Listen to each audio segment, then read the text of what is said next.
अल्लाह के बंदों की खिदमत कर सकूं, धर्म और ज़ात से ऊपर उठ कर के जो है लोगों के मसाइल को हल करने की जो है क़ुव्वत अल्लाह ताला। वैसे इंडिया की तारीख में मुझे लग रहा है पहले ऐसे शख्स हैं जो बाज़ाब्ता इमाम थे और अब एमपी बने हैं। वैसे मौलाना तो बहुत सारे एमपी बने हैं, तो कैसा महसूस कर रहे हैं आप?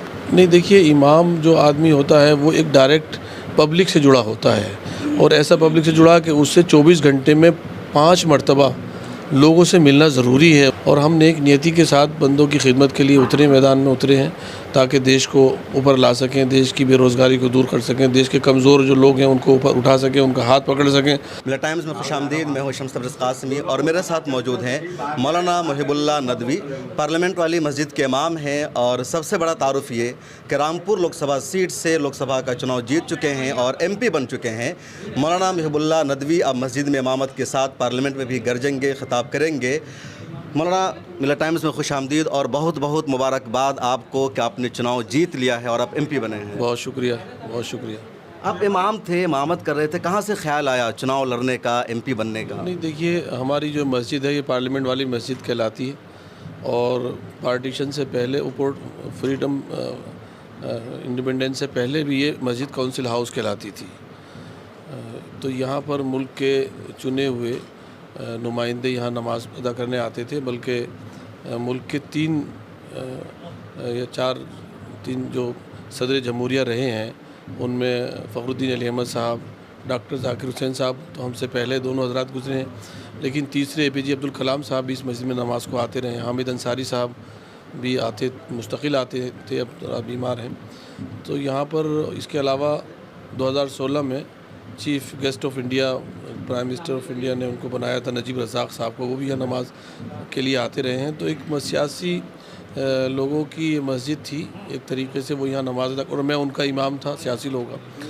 फ्रीडम फाइटर नामवर आलिम दीन मरहूम मौलाना अबुल कलाम आज़ाद यहाँ मुस्तकिल नमाज को आते थे, और मौलाना आज़ाद ने इसी मस्जिद से जो है वो जा कर के हमारे जो वतन अज़ीज़ है, मैं तो बाद में उनसे वक्त पैदा भी नहीं होऊंगा, कि 1952 में उन्होंने जो है वो रामपुर कॉन्स्टिट्यूंसी से इलेक्शन लड़ा आज़ादी के बाद, और उसके बाद वो पहले वज़ीर तालीम मुल्क के बने।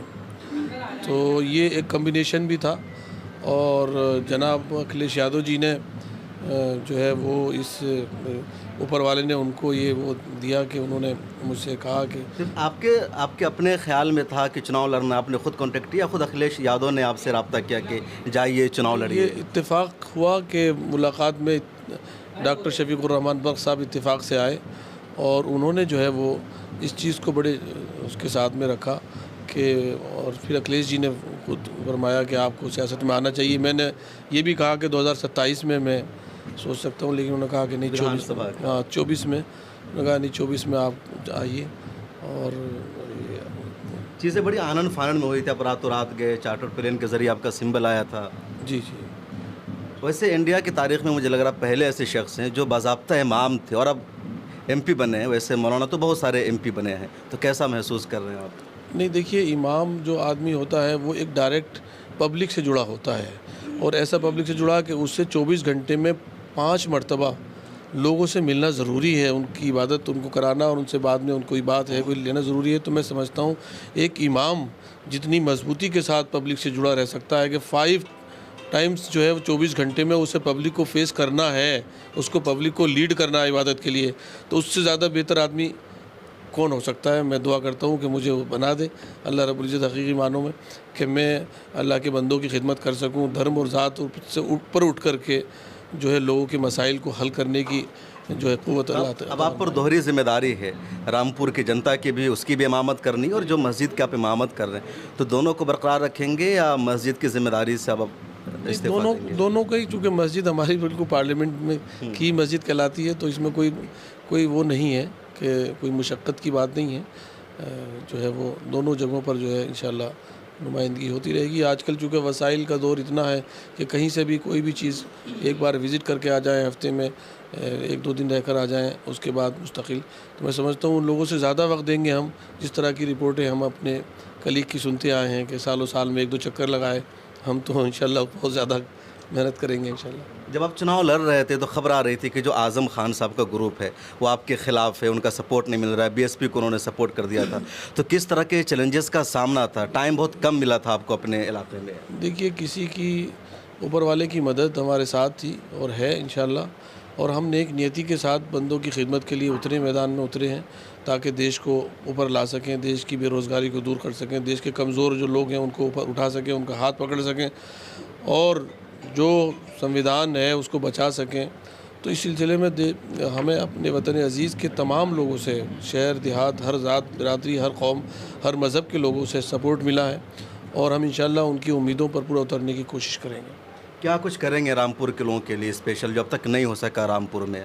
देखिए, सबसे पहली बात वहाँ पर जो आजकल मसला है कि लोगों में गैप है, लोग दबाव और तनाव का शिकार रहते हैं।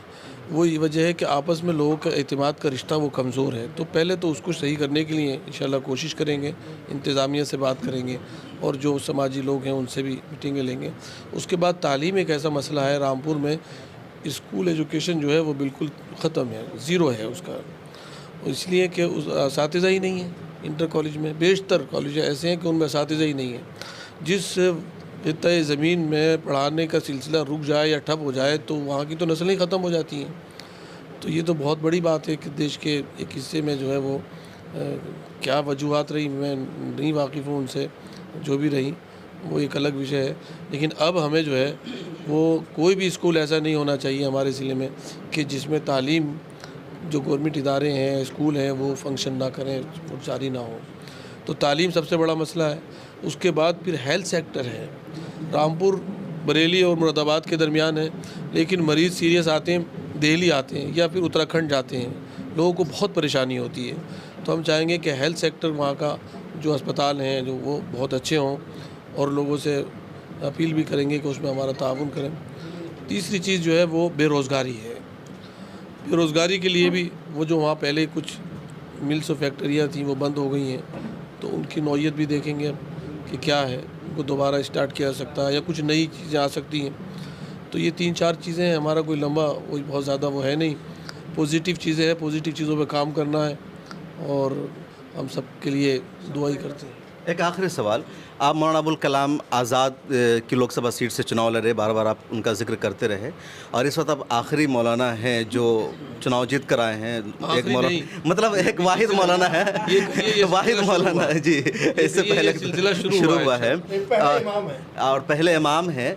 लोगों को उम्मीद थी कि इस मरतबा सरकार बदल जाएगी, इंडिया अलायंस की सरकार बनेगी, लेकिन ऐसा नहीं हो सका। आप क्या पैगाम देंगे, संदेश देंगे देश भर के लोगों के नाम, मुसलमानों के नाम? देखिए, उम्मीद और हौसला रखना चाहिए।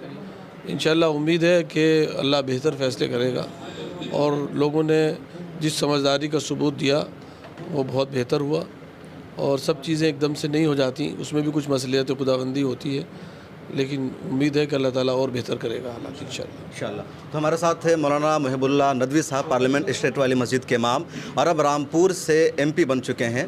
मौलाना से हमारी बातचीत आपको कैसी लगी कमेंट सेक्शन में ज़रूर लिखेगा। फिर मुलाकात होगी। बहुत शुक्रिया मौलाना।